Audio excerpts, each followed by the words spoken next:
जैसी करनी वैसी भरनी।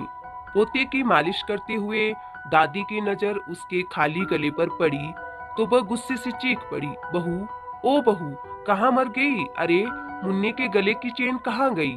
आंगन में पड़े ढेर सारे जूठे बर्तनों को साफ करती बहू के हाथ रुक गए। उसने जल्दी से नल खोलकर हाथ धोया और फिर दौड़ी हुई आई।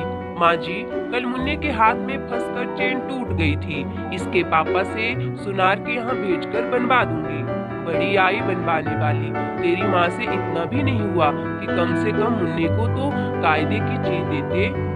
अरे, उन कंगालों ने तुझे कुछ नहीं दिया। मेरे बेटे और मैंने तो अपने खोटे भाग्य पर संतोष कर लिया, पर ये मुन्ना बड़ा होकर ये भी उन भिखमंगों पर शर्मिंदा होगा। दे मुझे ये चेन, इसे बेचकर मैं दूसरी बनवा दूंगी। अपने मुन्ना राजा को बहू आंचल से खोलकर अपनी सास को चेन दे ही रही थी कि तभी दरवाजे पर जोर की दस्तक हुई।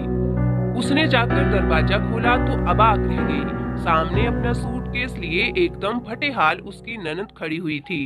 ननद ने भाभी को सामने देखा तो लिपट कर फपक पड़ी। भाभी, माँ ने सचिन के जन्म पर जो सामान भेजा है उसे खराब और सस्ता कहकर उन लोगों ने वापस कर दिया है और कहा है कि जब तक मैं बच्चे व उसके पापा के लिए सोने की मोटी चेन, घर के हर सदस्य के लिए 5 जोड़ी कपड़े, बच्चे का पालना आदि, सासू और ननद के लिए डायमंड की अंगूठी और 21 टोकरी फल अपनी माँ से लेकर ना आऊं, घर वापस ना लौटूं।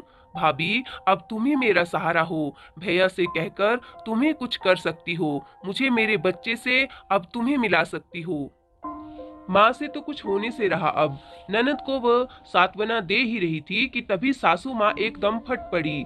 हरामजादे, लड़के वाले हैं या लुटेरे? अरे, यहाँ कोई खजाना गड़ा है जो उन्हें लुटा दें? जितनी हैसियत होगी आदमी उतना ही तो करेगा। देखती हूँ तुझे वापस कैसे नहीं बुलाते। दहेज उत्पीड़न में फंसा न दिया तो मैं तेरी माँ नहीं। ननद को अंदर कमरे की तरफ ले जाते हुए वह सोच रही थी कि अपनी बेटी पर बात आई तो एक माँ के चेहरे पर चढ़ा सास का ये मुखौटा कितनी जल्दी उतर गया।